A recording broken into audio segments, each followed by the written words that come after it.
Well, thank you everybody for coming. I'm really glad that you all came out here to listen to Lucas and I talk about our advice, how we lead our lives, what we've learned. You know, honestly, like, I wish that I would have had something like this when I was a freshman. So I could have probably used the advice that we have to give today.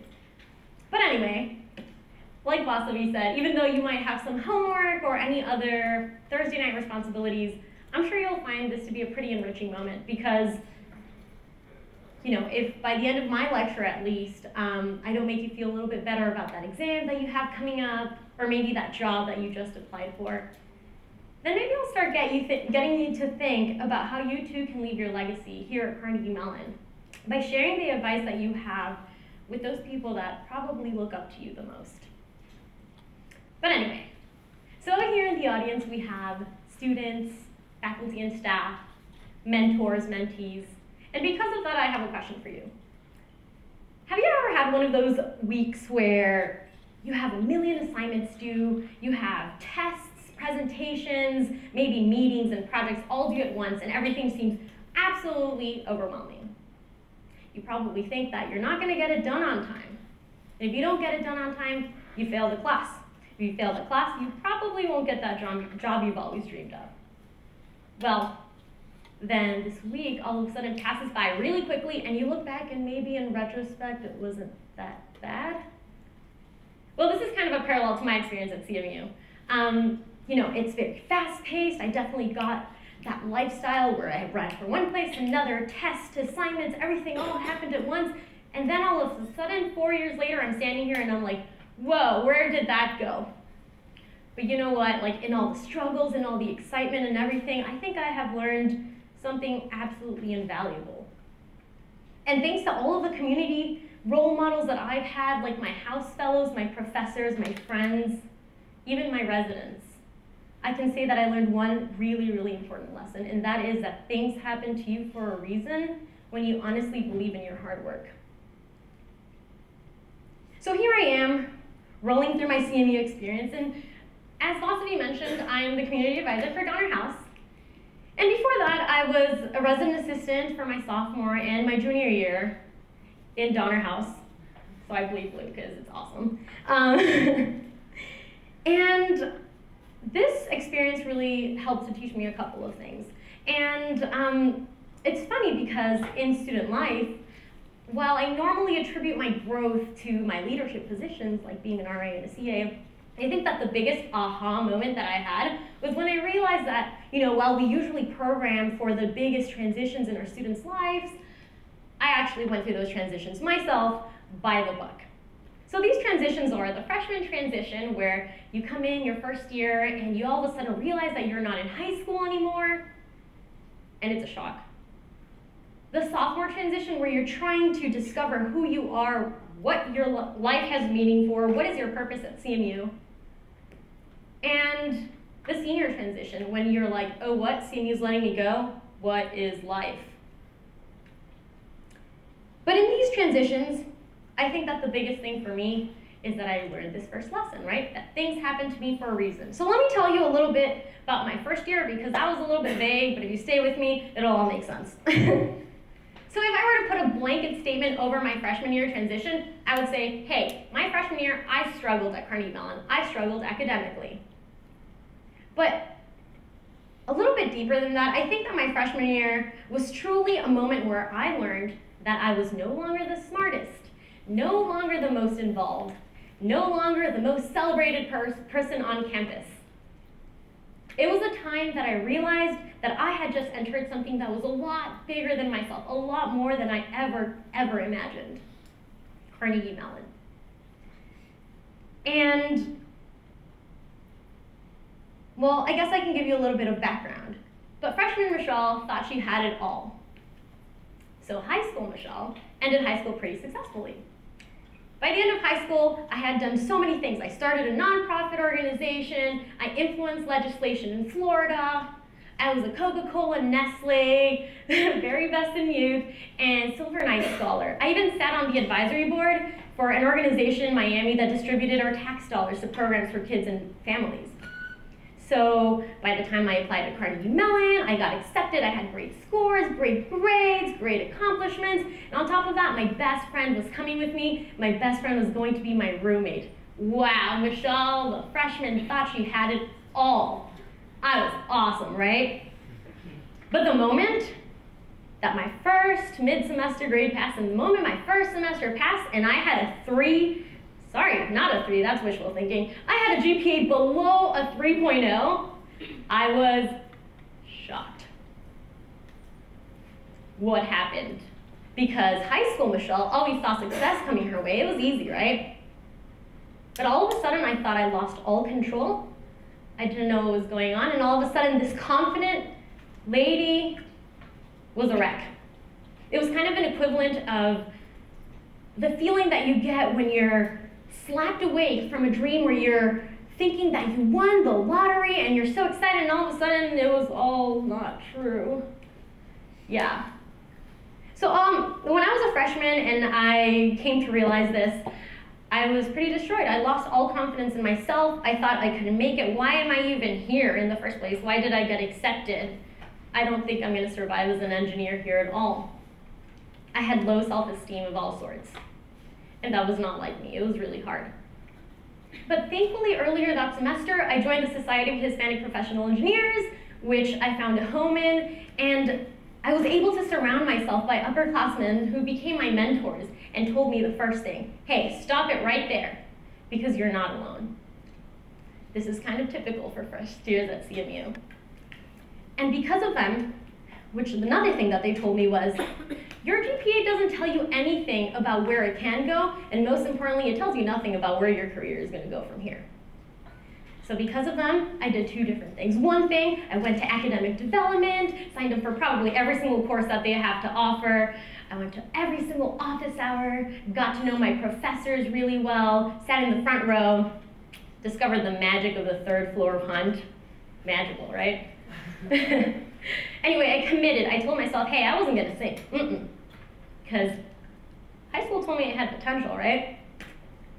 And then in terms of my career, I followed their advice and I went to the SHIP National Conference, I went to the TOC, Info Sessions networking event. I was that freshman that would come up to a recruiter and be like, hi, my name is Michelle Ruiz and I'm interested in starting my career early. Yeah, that was me, but no shame, right? Anyway, it ended up paying off because by the end of my freshman year, even though I had a really low GPA and I was like, oh, what is life there? I had 3 internship offers. And by my summer after my freshman year, I had signed on to work with a company that I never even dreamed of working, ExxonMobil. That was my first summer. So after my freshman year, I learned 3 really important things. College applications don't tell you that you're awesome.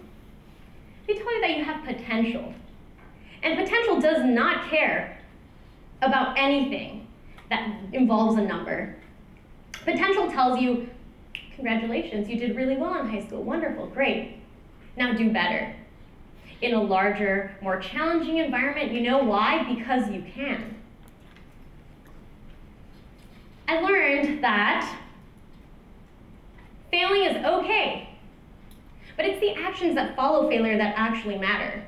Do something about it. Get on it, don't give up. Don't let this tell you who you're gonna be. And finally, there's more to CMU than books. There is opportunity. And opportunity does not care about your GPA, it cares about your ambition.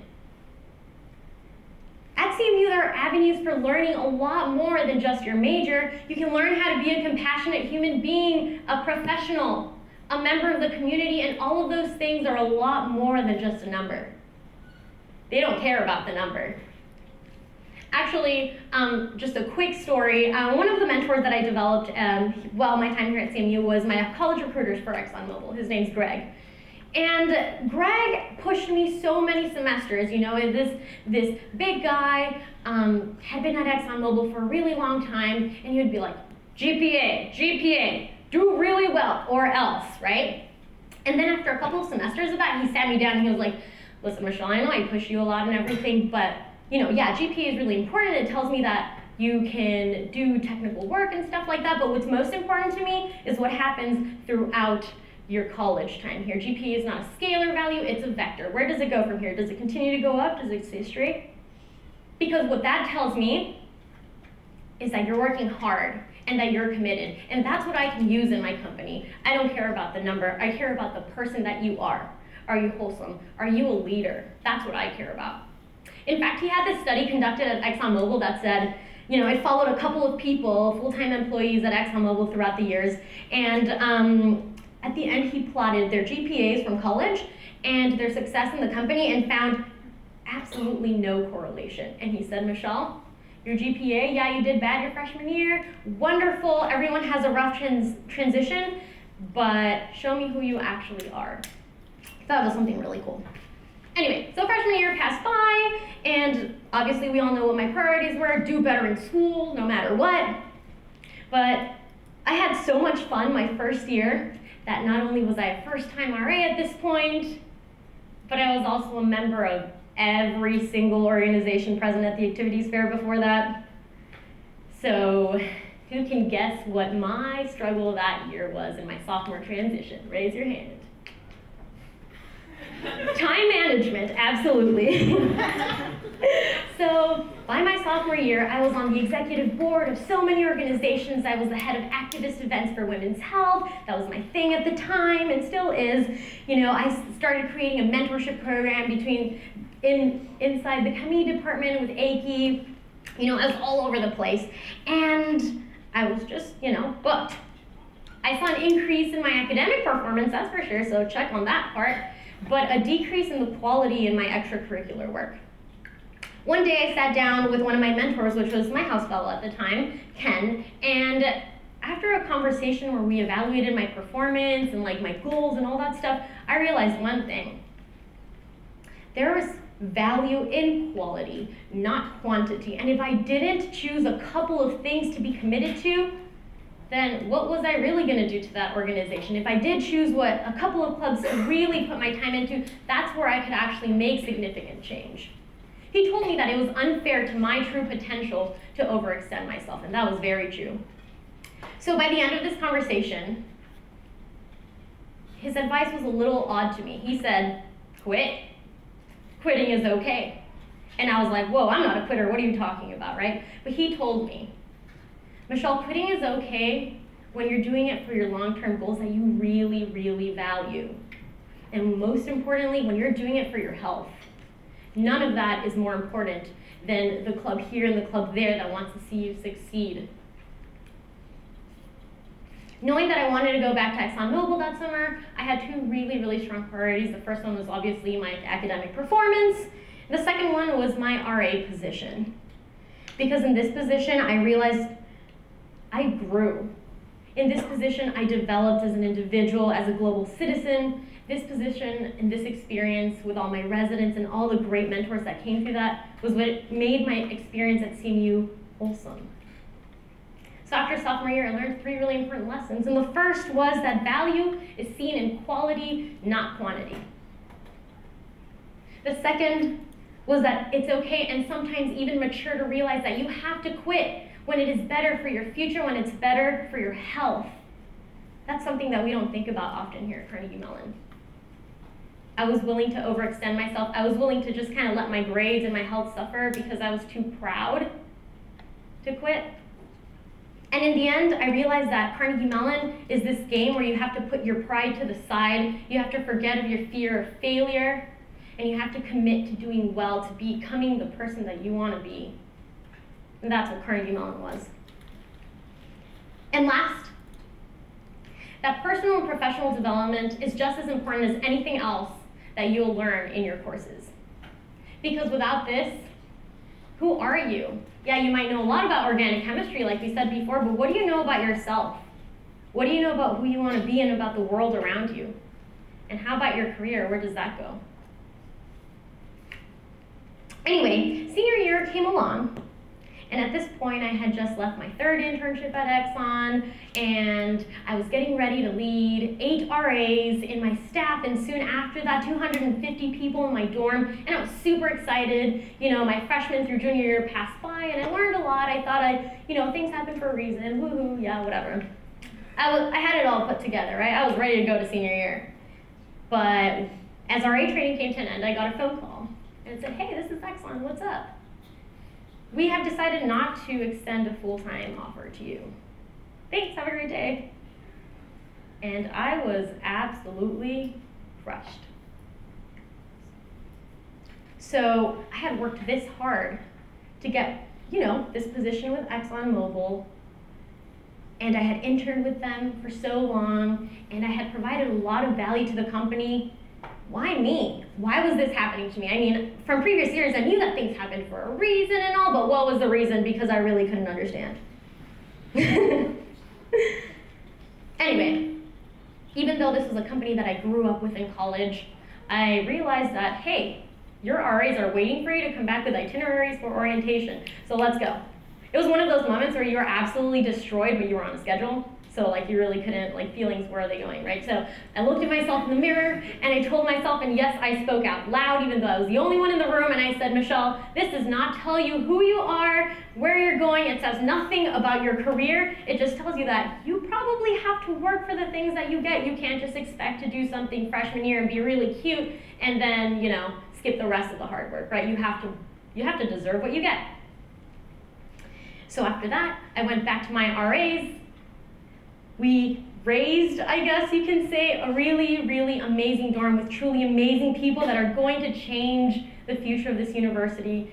I'm so surprised by that. Not surprised, but I'm really excited about it. But anyway, when I was working for Exxon for my last internship, people would come up to me and be like, hey, Michelle, why are you even trying so hard? You've worked here for 3 summers, you're definitely gonna get an offer. And I try to be really humble and be like, yeah, no, it really just depends on my performance and how I do, so no, I'd shrug it off and be like, ah. But then I'd go off to the corner and be like, to myself, yeah, they're probably right. Wrong.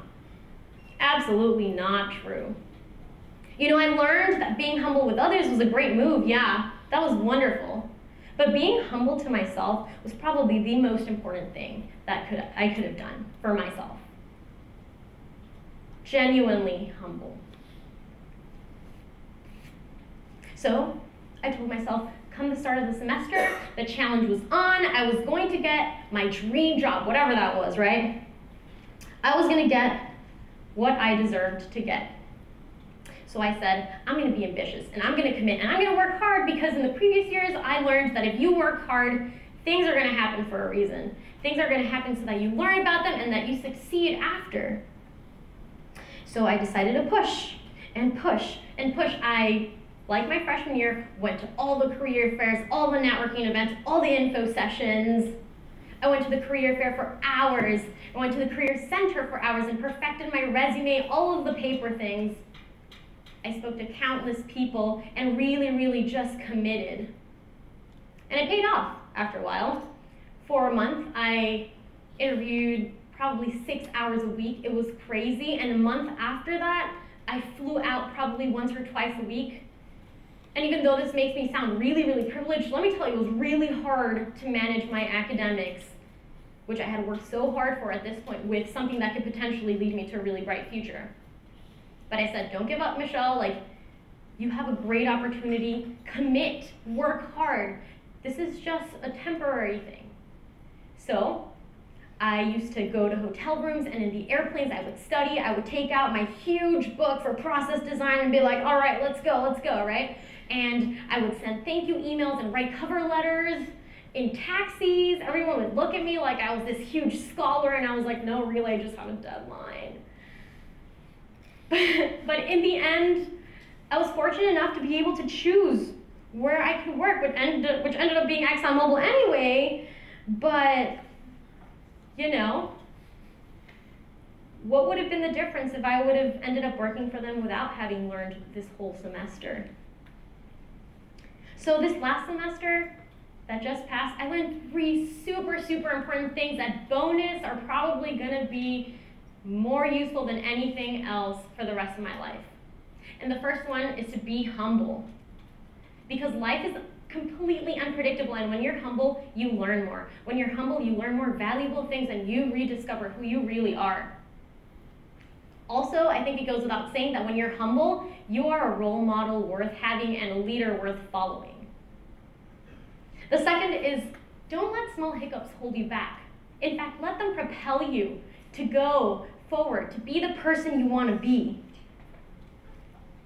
And the last one is that every experience is a learning experience. One of the things that I've realized is that sometimes we're in really chaotic situations and we just wonder, why me? Why is this happening to me? What is the reason? Because I know things happen for a reason, right? But why? What is it? But in fact, next time we're in one of these situations, all I have to do is sit back, not stress out, work hard, because if we work hard, we're gonna get out of it, right? But really trust that things are gonna come around in your favor. And we really just have to enjoy the experience while it lasts. Because from this experience, we're gonna grow. So looking back at my 4 years at Carnegie Mellon, I understand. Things happen for a reason. The purpose of my lecture here is not to brag about all of my achievements. It's about telling you that myself, like many other CMU students, I struggled here. But if I wouldn't have struggled, I wouldn't have learned about the importance of working hard, the importance of learning how to learn, and the importance of pushing to be the person that you deserve to be, no matter what people tell you, no matter how much you compare yourself to others, no matter how amazing people around you are. You are who you are, and you are who you tell yourself you're going to be. And I think that overall, when I always ask myself, what is the reason behind all these things happening to me, looking back at this, I think that's the best reason for me, because from this I grow. And that is what I learned at Carnegie Mellon.